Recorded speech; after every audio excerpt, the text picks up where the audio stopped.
If you take Darwinian theory, which says that we're in a competition and we have to compare each other as to where we fit, and you mix that with a Newtonian vision from physics that the primacy of the universe is found in the physical structure. And then you put those two together and you say, well, how do you know where you fit in the Darwinian world? And the answer is, how much material do you own? And so, evolution of humanity since Newtonian times was to extract the material from the planet so that we could have possessions. And that the possessions then were a reflection of where we stand in the hierarchy. If you're very low in the hierarchy of human life, you have nothing. If you're very high in the hierarchy of human life, you have money and possessions and houses and toys and all these things. So then you say, well, then who suffers from all this?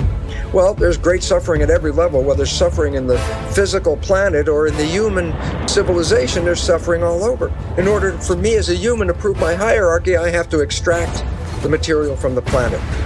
So what do? I mine the planet. I rape the planet of all of its possessions so that I can hold in my hand this chunk of gold and say, see how much I am worth, where is your gold?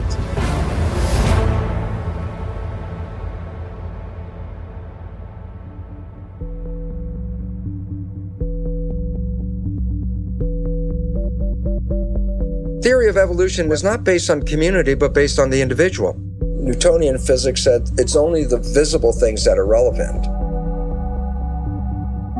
But in a world based on quantum physics, which is based on energy, some of the things that we understand in the nature of energy are emotions and feelings, such as love and beauty. These are expressions of energy. And in a world of quantum physics, we surely emphasize more the nature of love and feelings and energy and beauty and harmony over the money and the material expressions that we look at today. And why is this important? Because then you look at the world and you say, do you want a pound of gold, or do you want to be totally in love in your life?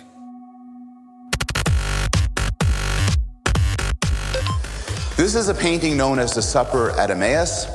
And in the 1940s, when it was thought to be painted by Johann Vermeer, it was worth millions of dollars. It was perhaps literally priceless. It was in Holland, and it was one of the most renowned paintings in Europe. People would travel through Europe to see it. Until one terrible day when it was discovered that it was not painted by Vermeer at all, but by the great forger, Van Meegeren. In other words, it was discovered it was not this painting, but that painting. And all of a sudden, its value dropped to nothing. How you taste something is critically affected by what you believe you're eating. And this shows up in all sorts of ways. One nice finding involves children. How do you get children not just to eat their carrots and drink milk, but after they have the carrots and milk, to report that they tasted good, better than your normal carrot, better than your normal glass of milk? It's actually terribly simple to do this. This was done in a study a couple of years ago. You take them out from a McDonald's bag.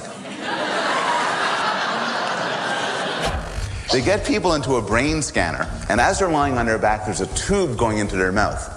And they get to drink wine through the tube while their brains are being scanned. Above them is a screen where they can read information about the wine that they're drinking. Everybody drinks the same wine.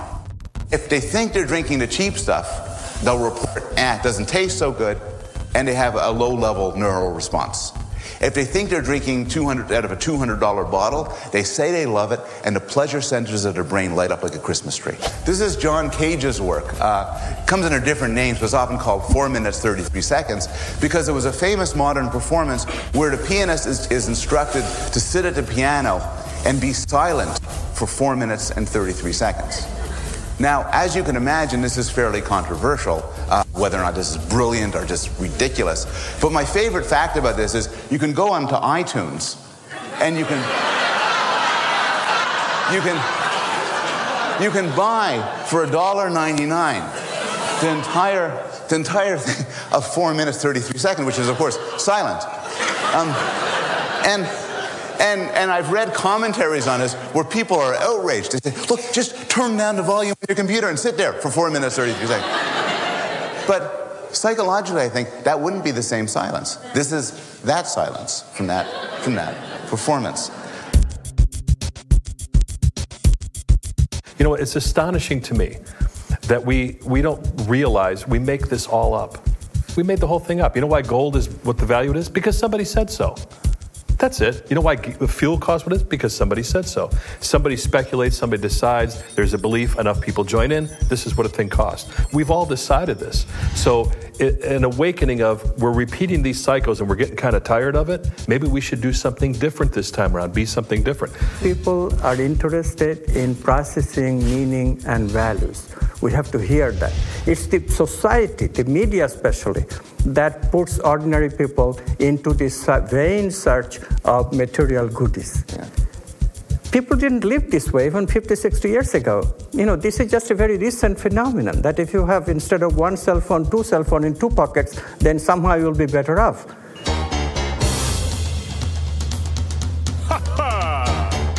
Right.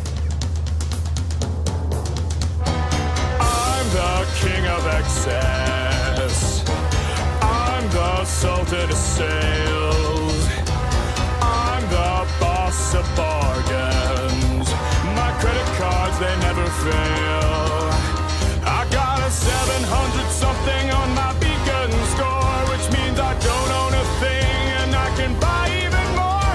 I'm a buffet eating, tabloid reading, lovable guy. I get the best of the best that my money can't buy. It's a wonderful life. It's a wonderful life with my red-headed wife. It's a wonderful life. The average U.S. person now consumes twice as much as they did 50 years ago. Ask your grandma. In her day, stewardship and resourcefulness and thrift were valued. So how did this happen? Shortly after World War II, these guys were figuring out how to ramp up the economy. Retailing analyst Victor Lebeau articulated the solution that's become the norm for the whole system.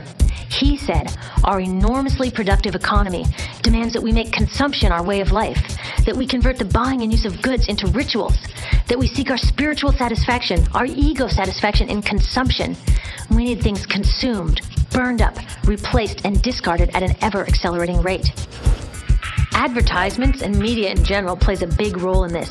Each of us in the U.S. is targeted with over 3,000 advertisements a day. We see more advertisements in 1 year than people 50 years ago saw in a lifetime. And if you think about it, what's the point of an ad except to make us unhappy with what we have? So 3,000 times a day, we're told our hair is wrong, our skin is wrong, our clothes are wrong, our furniture is wrong, our car is wrong, we are wrong, but it can all be made right if we just go shopping.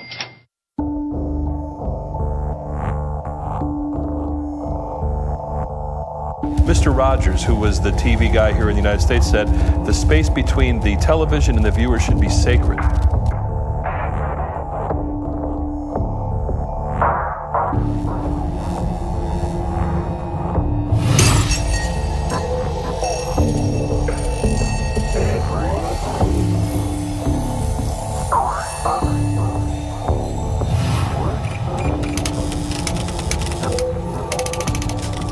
It comes down to money. If they can sell it, if it helps humanity, I don't believe that the make or break point for anything that's done in the media, for the most part, 99%, is about the influence on the consumer. It's about, can we sell it? And if they could sell it and it's good for you, they'll sell it. But if they sell it and it's not good for you, they'll sell it anyway. In my world, I think that matters greatly on the impact of the listener because it changes their lives one way or the other.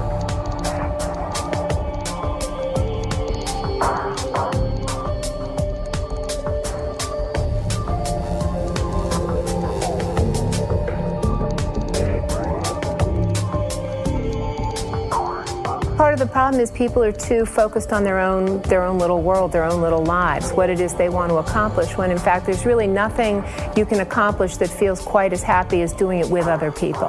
And so I think there's been too much of the entrepreneurial greed, me focus in the last few decades. And I do think that people have become aware that we're becoming more unhappy, not just in the United States, but all over the world. Depression rates are rising faster.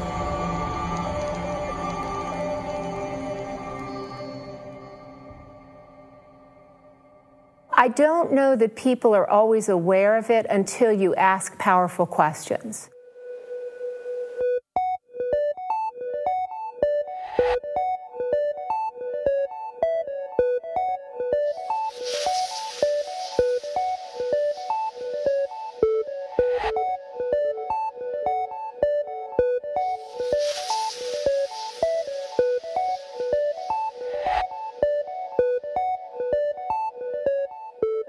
And the research is so interesting on this that if you ask college students what they aspire to, they talk about money.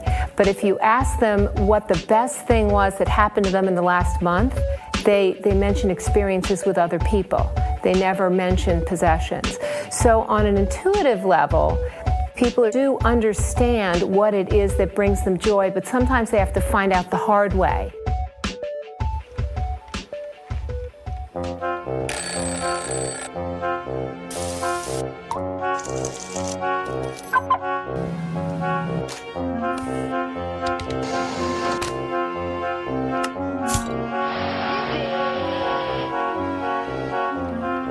So we're in this ridiculous situation where we go to work, maybe 2 jobs even, and we come home and we're exhausted, so we plop down on our new couch and watch TV, and the commercials tell us you suck, so you gotta go to the mall to buy something to feel better, and then you gotta go to work more to pay for the stuff you just bought, so you come home and you're more tired, so you sit down and you watch more TV, and it tells you to go to the mall again, and we're on this crazy work, watch, spend treadmill, and we could just stop.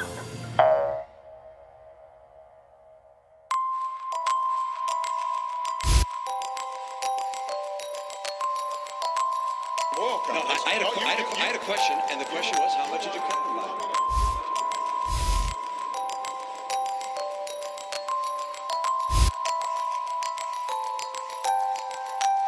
We have actually produced more oil. No. How much did you cut licenses and permits on federal land? The world has changed.